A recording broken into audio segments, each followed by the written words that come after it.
ทุกคนกลับเข้าสู่เกม Heartopia นะ Hi everyone, welcome back to my channel. This video has English auto translation available, so you can turn it on. And I hope you enjoy this build. สำหรับวันนี้เนี่ยดูจากชุดการแต่งตัวแล้วเป็นไงบอกได้ไหมว่าเราจะมาธีมไหนกัน TikTok โอเคเราจะมาในธีมลูกคุณหนูนั่นเองสร้างแบบฟีลแบบคฤหาสน์หรูๆสักหลังหนึ่งเนาะให้เข้ากับชุดสักหน่อยขอเกริ่นหน่อยว่าการสร้างครั้งนี้เนี่ยเป็นการที่สร้างไปคิดไปเนาะถ้ามันมีบางจุดที่อาจจะงงไปบ้างก็ต้องขออภัยล่วงหน้าเลยเพื่อไม่ให้เป็นการเสียเวลาเนี่ยเราก็มาเริ่มกันเลยเนาะเราทำการตีล้อมรอบกรอบพื้นที่ทั้งหมดที่เรามีนั่นก็คือ18ช่องนั่นเองเสร็จปุ๊บเนี่ยเราจะนับมาจากฝั่งซ้ายสุดเนาะทั้งหมดเนี่ยก็คือ11ช่องแล้วเราก็จะทำการลบช่องที่12กับ13ออกเพื่อทำการวางบันไดนั่นเองบันไดที่เราเลือกใช้สำหรับบ้านหลังนี้เนี่ยก็จะเป็นบันไดสไตล์ยุโรปเลยเนาะด้านหน้าเนี่ยเราก็จะใช้เป็นบันไดเตี้ยนั่นเองทำการวางไปเลย2ช่องที่เราลบไปก่อนหน้านี้เนาะทีนี้เราก็มาทำการตีพื้นนิดนึงเพื่อแบบไกด์ไลน์เสร็จปุ๊บเราเว้นจากหน้าที่ดินมา2ช่องเนาะก่อนที่จะตีเป็นตัวเหมือนตัวพื้นบ้านของเราถัดมาเนี่ยเราก็จะใช้ตัวกำแพงเตี้ยเนาะปิดช่องว่างด้านล่างเลยนะตอนนี้เนี่ยเรารู้สึกว่าบันได2อันมันน้อยเกินไปเนาะมันยังดูอลังการไม่พอเราก็เลยเพิ่มเป็น4เพิ่มมาอีก1ทางด้านซ้ายแล้วก็อีก1ทางด้านขวาแล้วก็ทำการขยายทางเดินด้วยนิดหน่อยทุกคนไม่ต้องตกใจตัวพื้นที่ยื่นมานะอันนี้สุดท้ายแล้วเราไม่ได้ใช้เราก็เลยไม่ได้โชว์พาร์ทนี้ให้ทุกคนดูเดี๋ยวมันจะแบบเสียเวลาเปล่า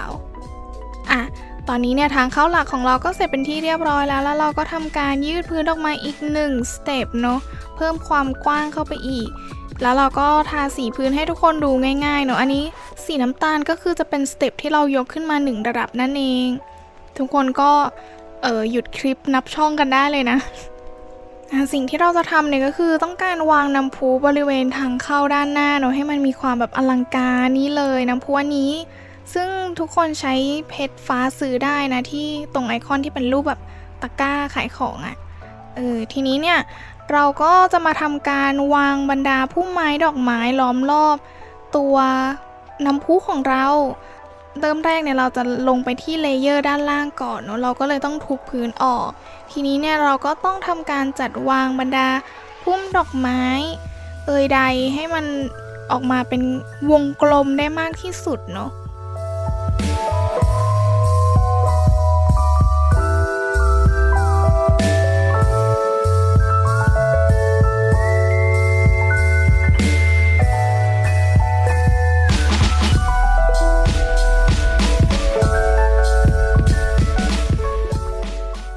ทาสีบริเวณที่จะวางน้ำพุด้วยหญ้าเนาะเรียบร้อยแล้วก็จะได้ออกมาประมาณนี้แต่ทีนี้เนี่ยปัญหาก็คือว่าเราไม่สามารถวาง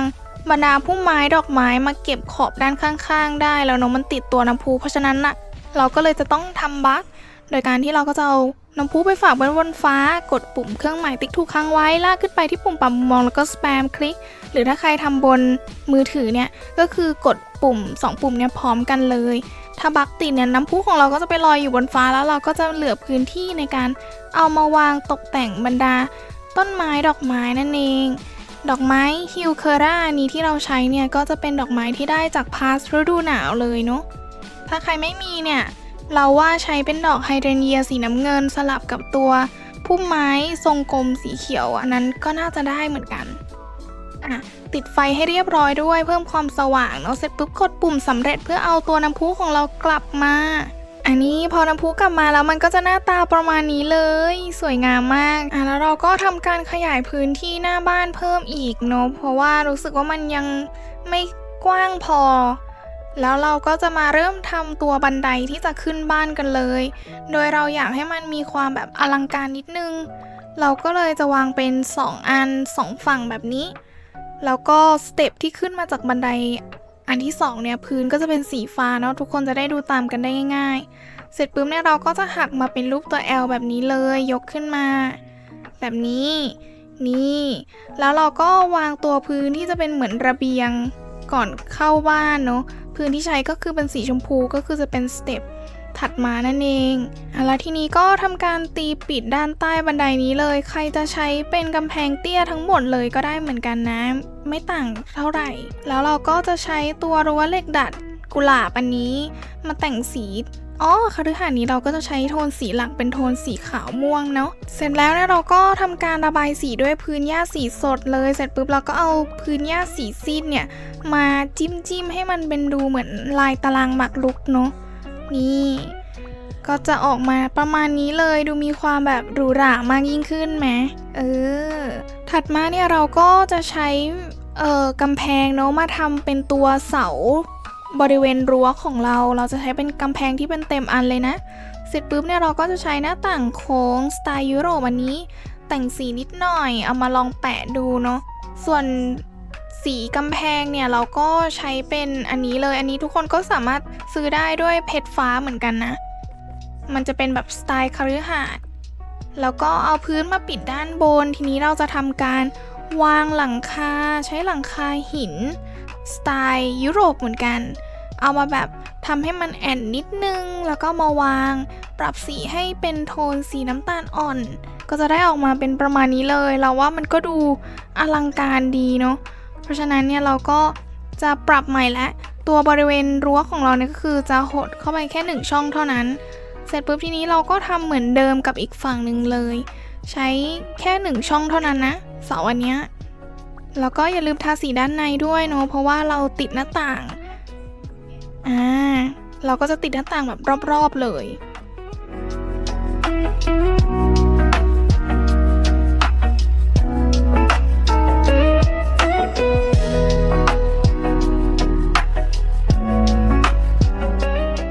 ทีนี้สำหรับเสาต้นที่2เนี่ยก็จะห่างจากเสาต้นแรก3ช่องเนาะเราก็ทำสเต็ปเหมือนกันเลยสเต็ปเดิม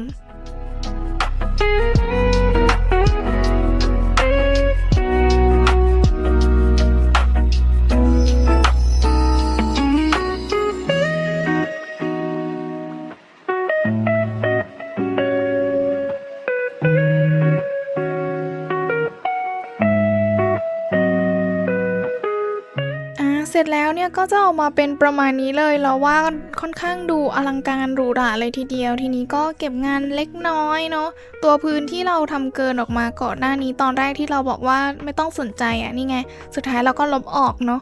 แล้วก็จะได้ออกมาแบบนี้เลยแล้วเราก็จะทำการระบายสีตัวพื้นบริเวณด้านหน้านู้นด้วย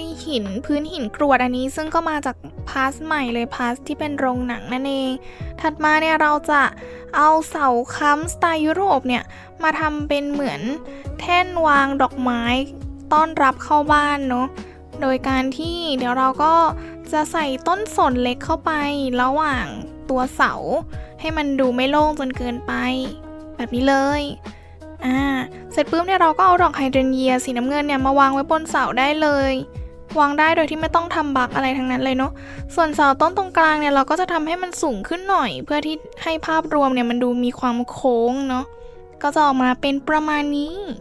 แล้วเราก็ทาตัวสีพื้นเตี้ยด้านล่างเนี่ยใช้เป็นกำแพงที่ได้มาจากกาชาอลิสอันนี้เลยเนาะแล้วก็เห็นมีอันนี้เป็นกำแพงเขาวงกตซึ่งน่ารักมากก็เลยขอใช้สักหน่อยเนาะเอามาวางปิดระหว่างตัวเสาของเราแบบนี้ถ้าใครไม่มีเนี่ยก็สามารถใช้เป็นรั้วต้นไม้ที่ได้มาจากปลดล็อกนักพัฒนาก็ได้นะทีนี้เนี่ยเราก็ทำการตกแต่งสวนด้านหน้าเล็กๆประมาณนี้ใช้ต้นสนแล้วก็ดอกฮิวเคอร่า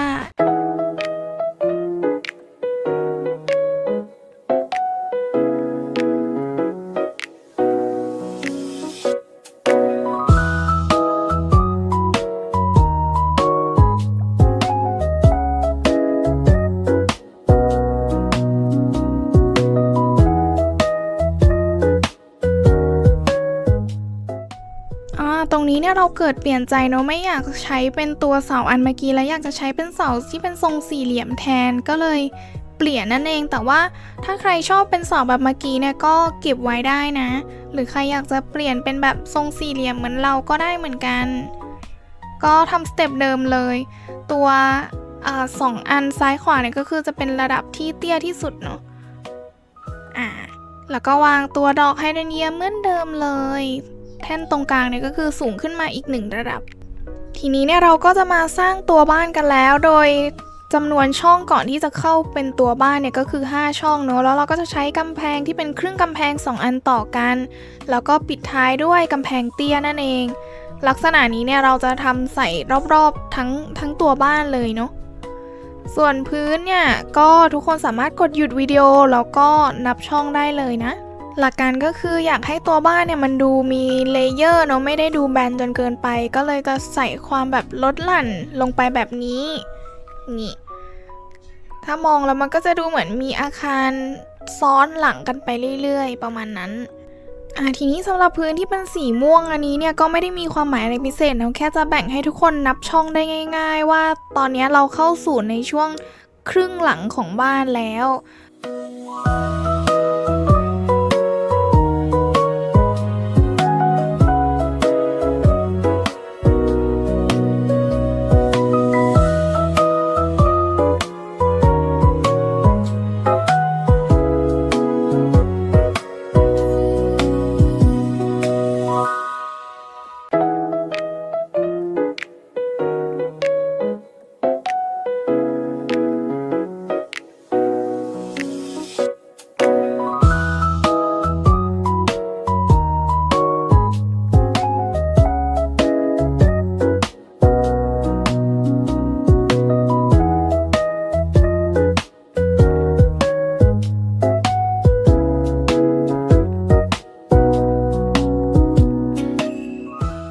ส่วนตรงนี้เนี่ยเราจะทำการปิดฐานด้านล่างของตัวบ้านเนาะโดยใช้ครึ่งกำแพง2อันนั่นเองปิดไปบริเวณรอบๆทั้งหมดเลยตามแบบตัวบ้านที่เราทำก่อนหน้านี้ได้เลยนะ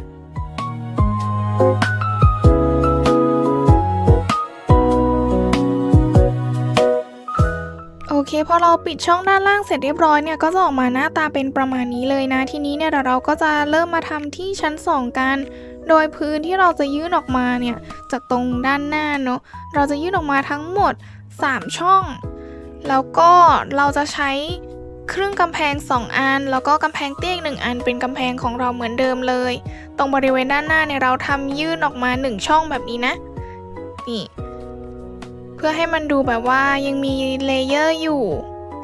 ก็จะได้ออกมาเป็นประมาณนี้เลยทีนี้ก็สเต็ปเดิมวนไปเนาะใส่เครื่องกำแพง2อันแล้วก็ปิดท้ายด้วยกำแพงเตี้ย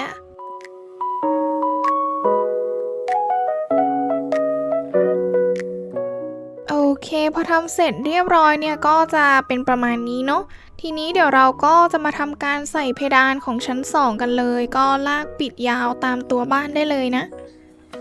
นี่ประมาณนี้โอเคเรียบร้อยทีนี้ในส่วนด้านหน้าเนี่ยเดี๋ยวเราจะดึงตัวพื้นเนี่ยยื่นออกมาให้เท่ากับตัวพื้นด้านล่างเลยเนาะเพราะว่าเราจะใส่เป็นหลังคาแบบนี้ให้มันดูแบบว่าเป็นระเบียงที่มีหลังคาคลุมนั่นเองส่วนตัวหลังคาเนี่ยเราก็ใช้เป็นหลังคาสไตล์ยุโรปเหมือนเดิมเลยแล้วก็ทาสีหลังคาเนี่ยเป็นสีน้ำตาลอ่อนอันนี้นั่นเองแต่อันนี้เราลองสีชมพูเล่นๆดูเนาะว่า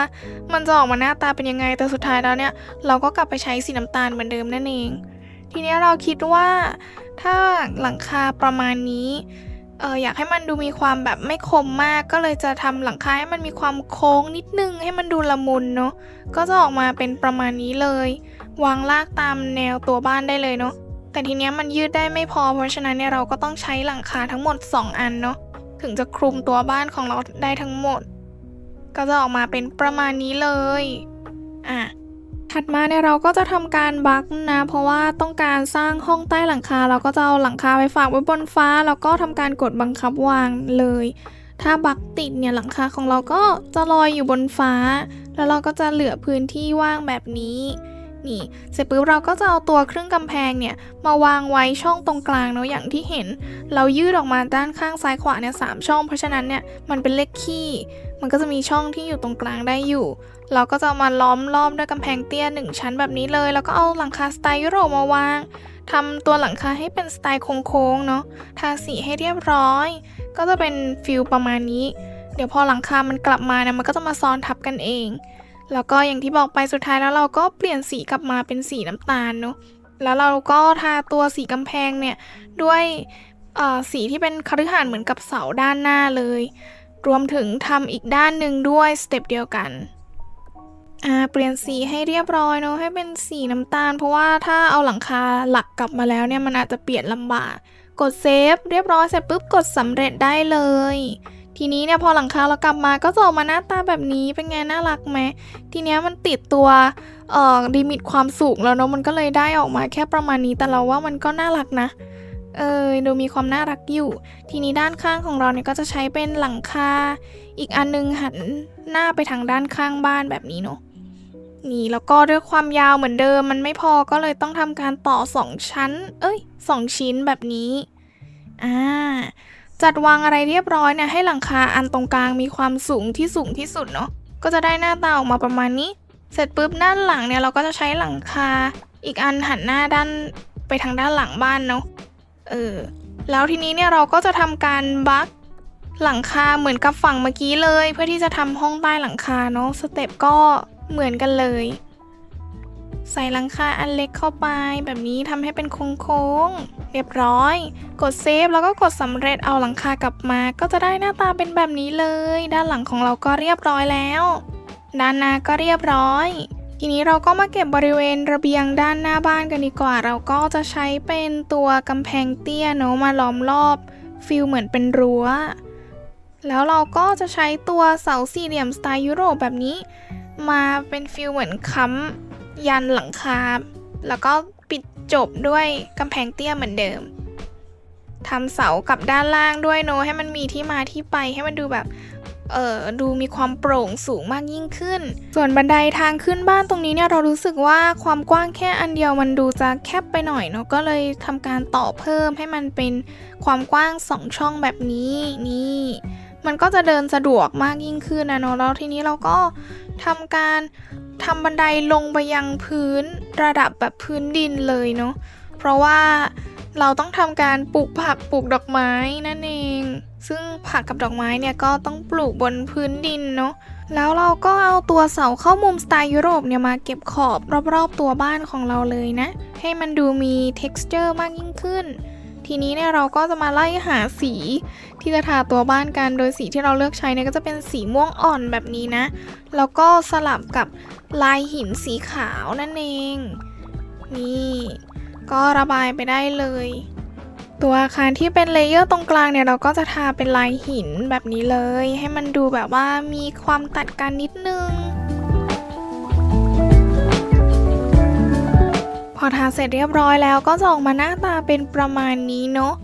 แล้วเราก็เซฟสักนิดนึงทีนี้มาติดประตูกันดีกว่าเราก็จะใช้เป็นประตู2 บานแบบชนบทเนาะคือถึงมันจะพูดว่าชนบทแต่ว่าเราว่ามันก็ดูหรูหราอยู่นะก็เปลี่ยนตัวบานประตูเป็นสีม่วงเลยทีนี้ก็ใส่หน้าต่างโค้งขนาดใหญ่สไตล์ยุโรปปรับเปลี่ยนเป็นสีม่วงให้เรียบร้อยแล้วก็ติดเข้าไปเลย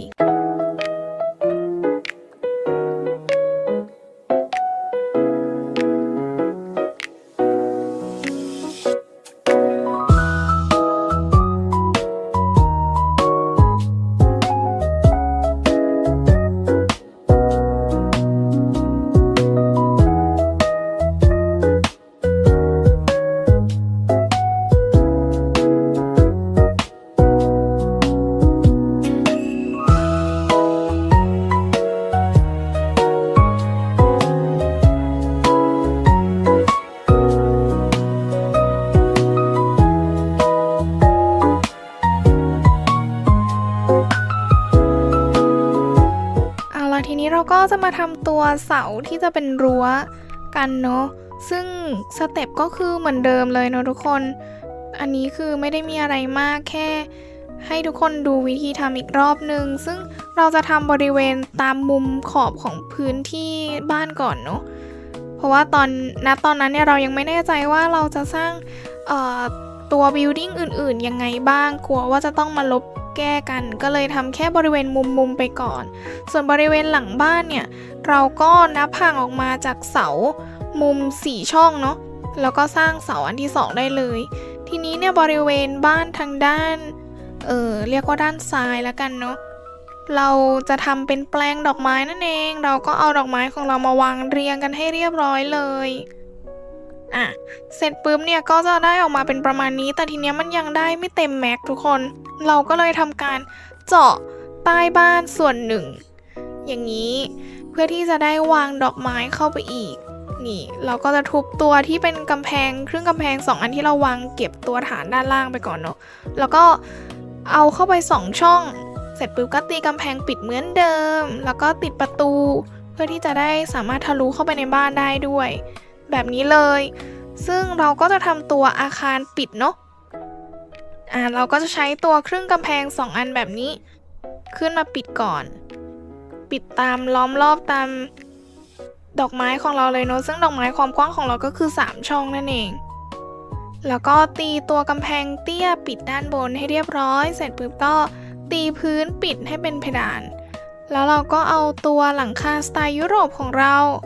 มาทำการวางได้เลยซึ่งถ้าวางยาวไปทั้งหมดเนี่ยมันก็อาจจะดูไม่ค่อยสวยเนาะเราก็เลยเว้นช่อง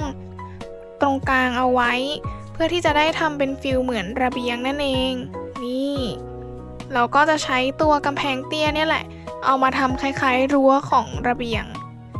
ก็วางไปอย่างนี้เลยเพื่อให้บิลดิ้งตรงนี้ของเรามีเอกลักษณ์มากยิ่งขึ้นเนาะเราก็เลยเอาหลังคายุโรปแล้วก็หันคนละด้านมาวางแบบนี้มันก็จะดูฟิลเหมือนแบบมีหลังคาซ้อนกันมันดูเป็นเลเยอร์เราว่ามันก็สวยดีนะเสร็จปุ๊บก็ทำการทาสีให้เรียบร้อยด้านล่างเนี่ยก็จะใช้เป็นอิฐสีเทาๆขาวๆเนาะส่วนด้านบนก็จะใช้เป็นหินละเอียดสีขาวมาทาเลยเสร็จปุ๊บเนี่ยเราก็จะใช้หน้าต่างเต็มบานโลหะที่ทำเป็นสีขาวเนี่ยเอามาวางเรียงได้เลยนะแต่เราจะเว้นตรงบริเวณที่เป็นระเบียงไว้เพื่อที่เราจะได้ติดหน้าต่างยื่นหินอันนี้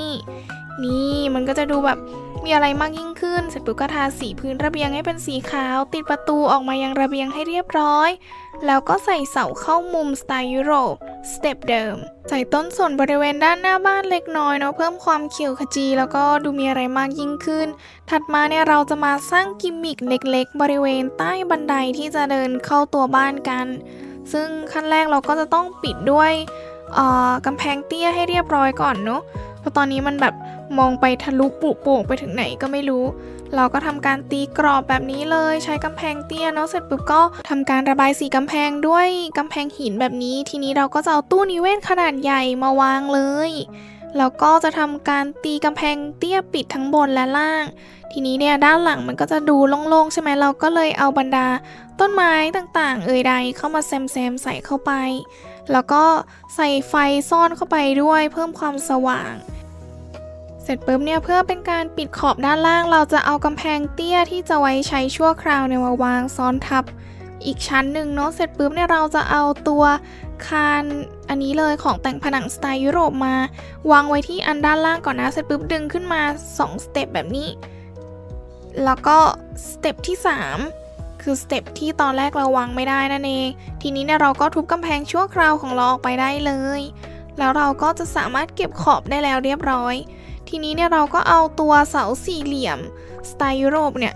มาวางค้ำไว้ด้วยเหมือนกันด้านใต้เนาะทาสีผนังแล้วก็เพดานให้เรียบร้อยก็จะออกมาเป็นประมาณนี้เลยเป็นไงมีความซ่อนเซอร์ไพรส์ไว้ด้านใต้บันไดด้วย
สำหรับฝั่งแปลงผักเนี่ยเรารู้สึกว่าถ้าทำเหมือนฝั่งแปลงดอกไม้มันอาจจะซ้ำจำเจเกินไปเนอะเราก็เลยอยากจะสร้างเป็นห้องหนึ่งด้านบนแปลงผักนั่นเองยังไม่ได้คิดเหมือนกันว่าจะเอาเป็นห้องอะไรแต่ว่าความกว้างก็คือ3 คูณ 4เนาะแล้วก็เราจะใช้ตัวบันไดยาวแบบนี้เลยในการขึ้นไปยังห้องนี้เสร็จปุ๊บก็ติดหลังคาสไตล์ยุโรปเหมือนเดิมเลยง่ายๆประมาณนี้เนาะแล้วก็เอาอีกด้านหนึ่งด้วยเพื่อที่ว่าเป็นการทำเลเยอร์แล้วก็ยืดหลังคาอันแรกมาแบบนี้นี่ก็จะออกมาหน้าตาอย่างนี้เลยส่วนหลังคาอันด้านล่างเนี่ยก็คือทำยืดยาวตามปกติเลยเนาะไม่ได้มีอะไรมากหลังคาก็เปลี่ยนสีให้เรียบร้อยด้วยแล้วเราก็ทาสีบริเวณด้านหน้าจั่วของหลังคาด้วยเนาะให้เป็นสีประมาณสีม่วงๆแล้วก็ตัวอาคารเราก็จะทาเป็นหินสีขาวอันนี้เลยแล้วก็เก็บขอบด้านล่างเนี่ยด้วยอิฐเนาะเสร็จปุ๊บเนี่ยเราก็มาทำการใส่หน้าต่างกันต่อเลยซึ่งเราก็จะใช้หน้าต่างเต็มบานโลหะอันนี้เนาะเหมือนกับทางฝั่งดอกไม้แล้วก็สลับด้วยหน้าต่างยืนนั่นเองก็จะออกมาเป็นประมาณนี้เลยเสร็จปุ๊บเนี่ยเราก็อยากให้มันมีหน้าต่างที่ฟีลแบบเปิดออกเนาะเราก็เลยใช้เป็นประตูแทนเอามาติดกันแบบนี้เสร็จปุ๊บบริเวณด้านบนเนี่ยก็จะใช้เป็นอันที่เป็นทรงสี่เหลี่ยมจัตุรัสเนาะแล้วก็อย่าลืมที่จะเก็บขอบด้วยเสาเข้ามุมกันด้วยนะส่วนหน้าต่างไม้สไตล์ยุโรปอันนี้เนี่ยเราก็จะติดด้านที่หันออกหน้าบ้านเลยก็จะได้มาเป็นประมาณนี้สวยงามทีนี้ก็ทำการเก็บขอบบริเวณตัวบ้านเขตแดนให้เรียบร้อยแล้วก็ตกแต่งด้วยพุ่มไม้ดอกไม้เลยด้านข้างของแปลงปลูกผักเนาะในส่วนของแปลงปลูกผักเนี่ยก็คือเราไม่ได้ทุบกินพื้นที่เข้าไปในตัวบ้านเหมือนกับแปลงดอกไม้นะจะใช้วางเป็นความกว้าง3ช่องเลยแล้วก็แปลงผักของเราที่มีเนี่ยก็คือทั้งหมด40 อันนั่นเอง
ทีนี้บริเวณสะพานที่จะเดินเข้าไปในตัวบ้านเนี่ยมัน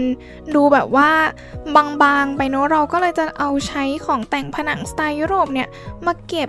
ขอบให้มันดูมีความหนามากยิ่งขึ้นซึ่งเราสามารถแปะตัวของแต่งผนังอันนี้เข้าไปที่ผนังบ้านของเราได้เลยเนอะแบบนี้เล็งให้อยู่ตรงกลางลากยาวออกมาเสร็จปุ๊บเนี่ยเราก็สามารถลบอันที่แปะอยู่กับผนังเราได้แบบนี้เลยนี่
เราจะมาทำประตูที่จะออกหลังบ้านกันเนอะซึ่งเราจะใช้กำแพงเตี้ยยกขึ้นมาความสูง5ระดับเนอะแล้วเราก็ทาสีเป็นสีหินอย่างนี้แล้วเราก็เอาตัวประตูบานคู่โพแดงอันนี้ถ้าใครไม่มีก็ใช้ประตูอื่นได้นะเอามาวางแปะไว้ชึบทีนี้เนี่ยเราก็จะเข้าสู่โหมดตัวละครแบบนี้นะแล้วก็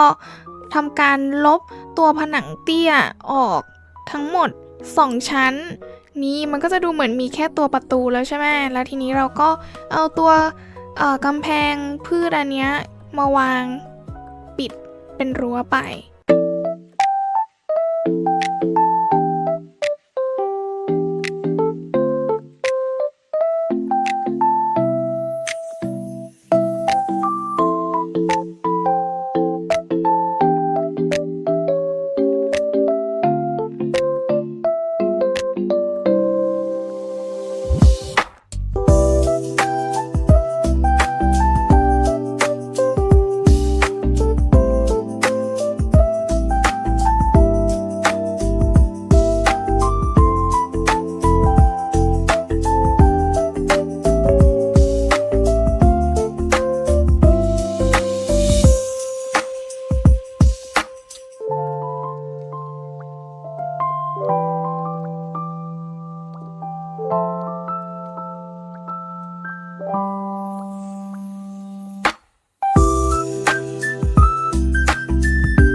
และนี่ก็คือโครงสร้างภายนอกหลักๆของเราเนาะนี่หมุนให้ดูครบรอบบ้านแบบนี้เลยนี่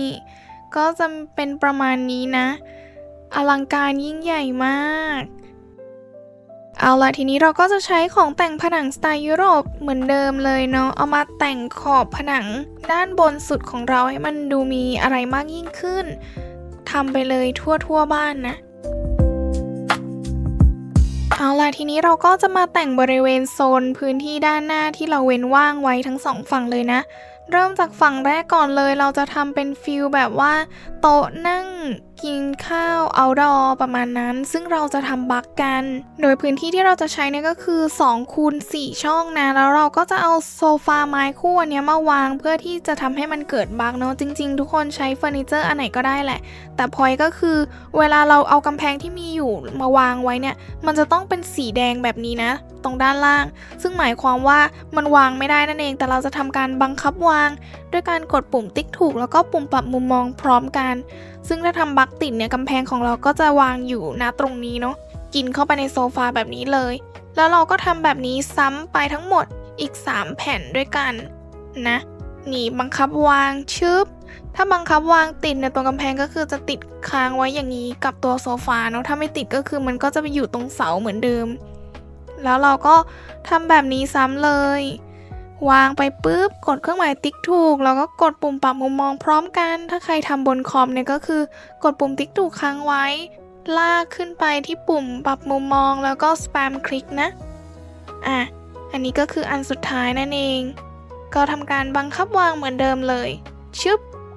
โอเคเรียบร้อยทีนี้เนี่ยเราก็จะเอาดอกไฮเดรนเยียสีน้ำเงินมานะหมุนไปทางด้านขวาหลังของเราเนี่ยเป็นเมืองนะแล้วก็เอาออกมาวางทั้งหมด5 อันเลยแบบนี้เพื่อที่เราเนี่ยจะเอามาทำบักวางแปะไว้กับกำแพงเนาะซึ่งการที่เราใช้กำแพงเนี่ยก็เป็นการกำหนดความสูงต่ำได้ด้วยซึ่งเราจะวางให้มันเป็นความแบบโค้งๆเนาะประมาณนี้เลยถ้าทำไม่ติดเนี่ยดอกไม้มันก็จะกลับไปอยู่ที่เดิมเนาะก็ต้องเล็งดีๆหน่อยกดปุ่มให้ดีๆแม่นๆชึบโอเคบักติดเรียบร้อยทำแบบนี้ซ้ำไปจนครบเลยเราก็จะไล่ระดับค่อยๆไล่ลงไปเรื่อยๆแบบนี้ทีละนิดนึงให้มันมีความโค้งซึ่งไอเดียนี้เนี่ยก็เห็นมาจากพี่สาวจีนนะขอบคุณพี่สาวจีนด้วยแต่คืออ่านชื่อแอคไม่ออกจริงๆ ต้องขออภัยด้วยโอเคอันสุดท้ายก็จะเป็นประมาณนี้เลยนี่ชึบทีนี้เนี่ยเราจำเป็นต้องลบหน้าต่างของเราออกนิดนึงเนาะเพราะว่าเราจะทำการติด ไฟประดับผนังนั่นเองเวลาที่กำแพงมันกลับไปอยู่ที่เดิมเนี่ยตัวไฟมันก็ยังจะค้างอยู่เนาะมันก็จะเป็นฟีลเหมือนไฟห้อยๆอยู่ด้านใต้พุ่มไม้ทีนี้ส่วนสำคัญเลยก็คือบรรดาพุ่มดอกไม้ของเราทุกคนอย่าลืมกดเครื่องหมายติ๊กถูกด้วยนะกดไปที่ดอกไม้แล้วก็กดติ๊กถูกแล้วก็กดเซฟนะเพื่อเป็นการยืนยันตำแหน่งไม่อย่างนั้นแล้วก็ดอกไม้เราเนี่ยจะกลับไปอยู่ที่เดิมแน่นอนพอทำเสร็จแล้วเนี่ยก็กดปุ่มสำเร็จให้เรียบร้อยแล้วก็นี่เลยเราก็จะได้ดอกไม้ลอยฟ้าพร้อมกับมีไฟห้อยๆแบบนี้เป็นไงน่ารักไหมและทีนี้เราก็สามารถเอาตัวโซฟาคู่ของเราเนี่ยเอาไปเก็บได้เลยเนาะแล้วก็ทำการแปะหน้าต่างกลับคืนผนังเดิมเราด้วยเสร็จปุ๊บเนี่ยเราก็จะเอาตัวเสาเรียวสไตล์ยุโรปมาเนาะเอามาแปะไว้ทางด้านริมซ้ายขวาแบบนี้เลยนี่แล้วเราก็จะใช้โต๊ะไม้ต่อเนาะเราเปลี่ยนเป็นสีขาวเราจะใช้ทั้งหมด4โต๊ะนั่นเองเอามาเรียงต่อกันประมาณนี้เลยจัดตำแหน่งให้เขาอยู่ตรงกลางเนาะก็จะเป็นประมาณนี้ทีนี้เราก็จะทำการระบายสีตัวพื้นเป็นการมาร์กจุดตำแหน่งที่เราจะทำบักกันเนาะซึ่งก็จะเป็นตรงกลางอย่างนี้เลยแล้วเราก็จะเอาโต๊ะกลมสไตล์ทะเลมาเปลี่ยนเป็นสีขาวให้เรียบร้อยนะทีนี้เราจะเลือกโต๊ะไม้ต่อทั้ง4อันของเราเนี่ยเอาไปไว้บนฟ้าแบบนี้เลยแล้วก็ทำการบังคับวางเนาะให้น้องไปลอยอยู่บนฟ้าก่อนทีนี้เราก็จะเอาโต๊ะกลมสไตล์ทะเลของเราเลื่อนขาโต๊ะให้มาชิดกับตรงขอบกระเบื้องที่เราเปลี่ยนสีไว้เห็นไหมกดเซฟแล้วก็กดสำเร็จให้เรียบร้อยแบบนี้เลยพอทำได้ถูกต้องแล้วเนี่ยโต๊ะเขาจะรวมกันออกมาเป็นแบบนี้มันจะฟีลเป็นโต๊ะยาวที่มีขอบมนๆนั่นเองแล้วเราก็ทำการระบายสีพื้นได้เลยตรงบริเวณทางเดินเราจะใช้เป็นหินอันนี้เนาะแล้วก็บริเวณที่เป็นโต๊ะนั่งเนี่ยเราก็จะใช้เป็นพื้นหญ้าสีอ่อนเลยแต่ก็คิดว่ายังเก็บตัวที่เป็นลายดอกไม้ไว้เนาะที่เป็นสีฟ้าเพราะรู้สึกว่ามันก็น่ารักดีแล้วทีนี้เราก็เอาพุ่มดอกไม้ป่าเนี่ยมาวางไว้รอบๆเลยทำให้มันดูบรรยากาศแบบว่าร่มรื่นมากยิ่งขึ้นประมาณนี้เสร็จปุ๊บก็วางพุ่มไม้ตกแต่งตามใจชอบได้เลยนะของเราเนี่ยก็ไม่อยากให้มันรกอยู่ด้านบนมากจนเกินไปเราก็เลยจะเอาดอกไม้เนี่ยมาสอดไว้ข้างใต้แบบนี้เนาะให้มีดอกบางส่วนโผล่พ้นขึ้นมามันจะได้ประมาณนี้เลยแล้วก็ทำเหมือนกันกับอีกฝั่ง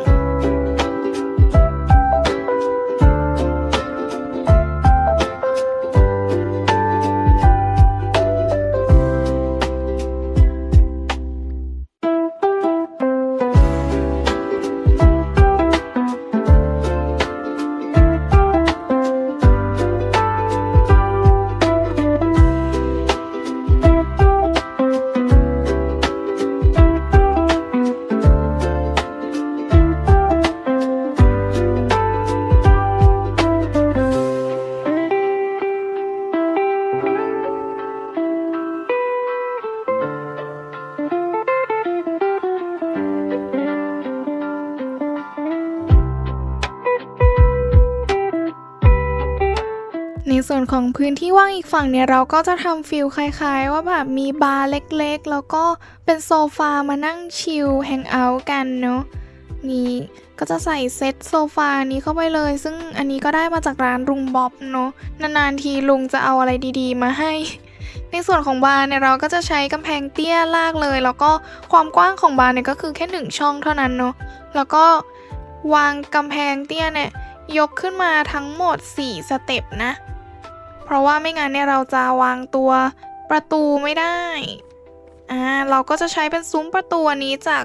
กาชา Forest Bell เลยแต่ว่าถ้าใครไม่มีเนี่ยก็ประยุกต์ใช้กับประตูอันอื่นๆที่ปลดล็อกมาก็ได้นะแล้วก็ทำการติดเสาค้ำสไตล์ยุโรปเข้าไปด้านข้างแบบนี้เลยนี่ให้มันดูมีอะไรมากยิ่งขึ้น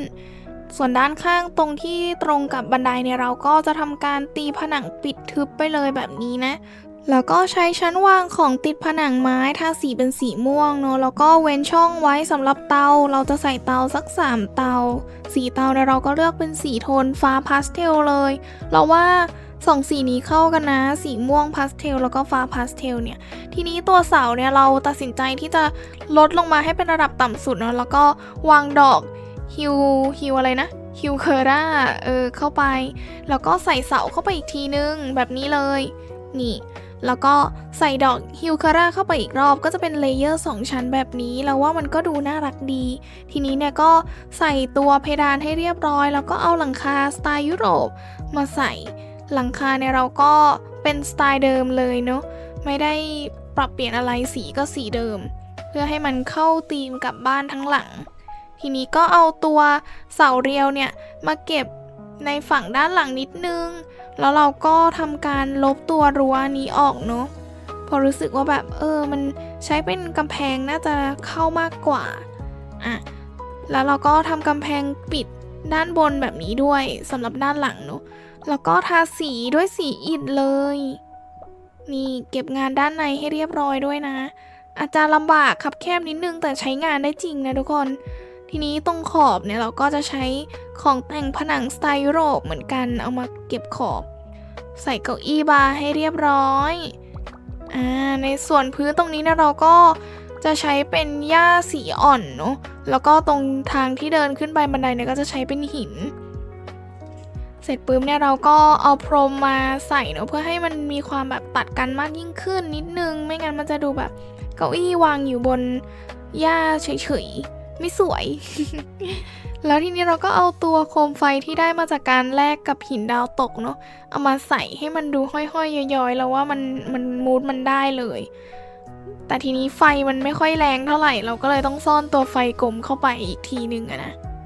โอเคทีนี้ก็ทำการปิดขอบด้านนี้ด้วยอย่าลืมนะเก็บงานให้ครบทุกฝั่งทีนี้เนี่ยเราก็อยากทำเป็นฟิลคล้ายๆมีการกั้นโซนนิดนึงนะเราก็เลยจะทุบพื้นออกแล้วก็ใส่ราวกั้นโลหะสีขาวเข้าไปแบบนี้เลยแล้วก็ปิดพื้นเหมือนเดิมมันก็จะออกมาเป็นประมาณนี้คือมันเป็นดีเทลเล็กๆที่จริงๆก็ไม่ต้องใส่ก็ได้แหละแต่ว่าอยากใส่เนาะนี่ทำทั้งสองฝั่งเลยนะแล้วเราก็เอาบรรดาของ5ดาวของเรามาประดับตกแต่งได้เลยนี่มีความวิงวิงทีนี้ในส่วนของโต๊ะทานข้าวเอาท์ดอร์ของเราเนี่ยเราก็จะเอาเซตจานชามมาวางไว้ด้วยเนาะเพิ่มความเก๋แต่ทีเนี้ยมันวางไม่ได้เพราะว่าติดบรรดาของตกแต่งตรงโต๊ะเราก็เลยต้องเอาของแต่งโต๊ะเนี่ยไปฝากไว้บนฟ้าก่อนทำการบังคับวางแล้วทีนี้เราก็ค่อยใส่เซตจานชามนี้เข้าไปเนาะพอใส่เสร็จเรียบร้อยเราก็กดสำเร็จบรรดาของแต่งโต๊ะของเราก็จะกลับมาเหมือนเดิมแล้วเราก็จะมีจานชามวางเป็นเซตแบบนี้เลยน่ารักมากแล้วเราเพิ่งเห็นทุกคนดูดิน้องแมวของเรานอนอยู่บนเก้าอี้คือมันแบบน่ารักมากอยากจกพุงคือแบบนี้เป็นครั้งแรกเลยที่เราเห็นน้องแมวแบบนอนอยู่บนเฟอร์นิเจอร์โอเคพักเรื่องแมวแล้วก็กลับมาแต่งบ้านกันต่อเนาะอันนี้ก็คือเราทาสีเก็บงานให้มันครบเนาะตอนแรกเนี่ยเราใช้เป็นสีผนังอีกแบบนึงเก็บขอบด้านบนแต่เรารู้สึกว่ามันยังไม่ค่อยสวยเท่าไหร่เวลามองตอนกลางคืนนะเราก็เลยเก็บขอบด้วยสีเดียวกันไปให้หมดเลยแล้วก็ทำการประดับติดไฟให้เรียบร้อยเนาะอันนี้ก็คือเราซ่อนโคมไฟไว้ตามจุดต่างๆโคมไฟนี้คือไฟแรงมากชอบแล้วเราก็ทำการบักเล็กน้อยอีกแล้วตรงดอกไฮเดรเนียด้านหน้านี้เนาะเอาน้องขึ้นไปฝากบนฟ้าก่อนเพื่อที่เราจะได้ทำการวางตัวโคมไฟอันนี้เข้าไปได้ดอกไม้ของเรามันจะได้สว่างไสวมากยิ่งขึ้นนั่นเองแล้วเราก็กดสำเร็จดอกไฮเดรเนียของเราก็จะกลับมาที่เดิมแล้วก็เป็นดอกเรืองแสงแบบนี้เลยและนี่ก็คือคฤหาสน์สุดหรูสำหรับเหล่าคุณหนูทั้งหลายนั่นเองซึ่งก็ฝากทุกคนติดตามพาร์ทหน้าสำหรับการตกแต่งภายในด้วยนะยังไงสำหรับวันนี้เนี่ยถ้าชอบคลิปนี้ก็อย่าลืมกดไลค์กด subscribe แล้วก็คอมเมนต์มาพูดคุยกันได้นะสำหรับวันนี้บ๊ายบาย